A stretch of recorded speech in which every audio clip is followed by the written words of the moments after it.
Despite the Galaxy S24's recent release, there are already speculations circulating regarding its replacement, the Galaxy S25. Samsung seems to be ready for a shift after sticking with the same design for its S-series phones since the Galaxy S21 in 2021. The Galaxy S25 will appear quite different from its predecessor, according to a well-known South Korean source. Although there aren't many specifics yet, it's believed that the phone's hardware will undergo substantial alterations. The basic model's size will rise from 6.2 inches to 6.36 inches, according to one particular leak of information. The reported increase in screen size for the iPhone 16 Pro might have had an impact on this choice.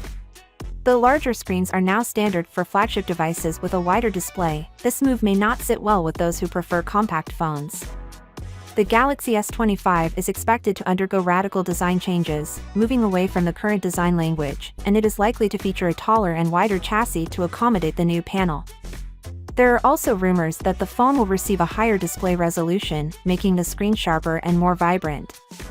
Bringing a new perspective to the Galaxy S25, Samsung's MX design team promises an intriguing new look for the upcoming flagship. According to recent estimates, there may not be any significant improvements in terms of the camera capabilities of the upcoming Galaxy S25.